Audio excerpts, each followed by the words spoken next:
Hi, my name's Steve Levine and I'm a record producer. The Roland JC-120, in a couple of phrases: clean, lush, and if you want to add that expensive quality to your recordings, the JC-120 with its lush chorus sound is the way to go. It's fantastic that it's reached the 40-year milestone. I think that's something that's really hard to envisage. In the right hands, it's quite a tone palette. You can do a lot with it. It does bridge the gap between being a regular amplifier and a kind of DI'd monster. It's a great tone, and I remember listening to it in the shop. And what was most impressive was the fact that it had the two speakers, and then if you kind of put your head near it, you could hear the stereo signal. To have that amplifier in the marketplace, this is now punk in full flight, where the majority of the punk acts of the day had the complete opposite sound.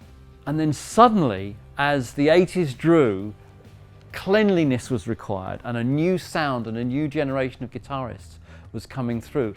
And this amplifier absolutely suited the high quality, beautiful recording that was taking place in the 80s. It was the perfect amplifier for the time. I worked with legendary guitarist Danny McIntosh, and we managed to get hold of one, and it really suited Danny's playing. So he was able to bring out these special chords. The JC-120 on those particular guitar shapes, inversions and parts really sounded just fantastic.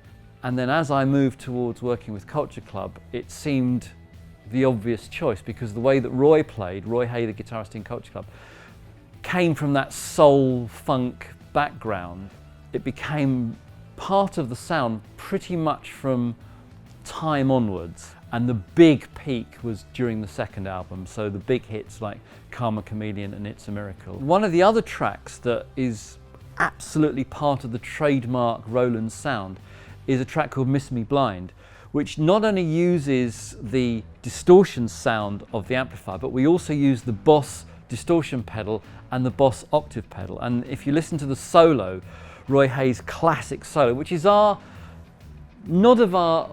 it's our kind of homage to the Isley Brothers. We used the JC-120 quite a lot on the Beach Boys album I produced, and we used it on all sorts of parts. A few years later, I worked on an album with Denise Williams, in fact, the album that I got a Grammy for. And there's a couple of tracks where we didn't use a guitarist at all, and we created this kind of guitar tone where we would take this, we used an Oberheim expander, and that was definitely something that we then routed through the amp to get that chorusing sound, and also a little bit of room effect on it. But if you look at a lot of the sort of Quincy Jones productions of that period, and you listen to the Michael Jackson tracks, the Jeffrey Osborne tracks, recordings that were done at Westlake Studios in Los Angeles with Bruce Swedien as the engineer and Quincy Jones as the producer, there was a whole load of tracks. For me as a producer, I can hear really clearly that that chorus sound is very much part of that block of tracks. It has a unique sound, and I don't think there's another amplifier that sounds quite like it. There's a lot of amplifiers that emulate the sound, and it is fair to say that a lot of the emulations are very, very close. But for me, having the real thing just gives you just that slight edge.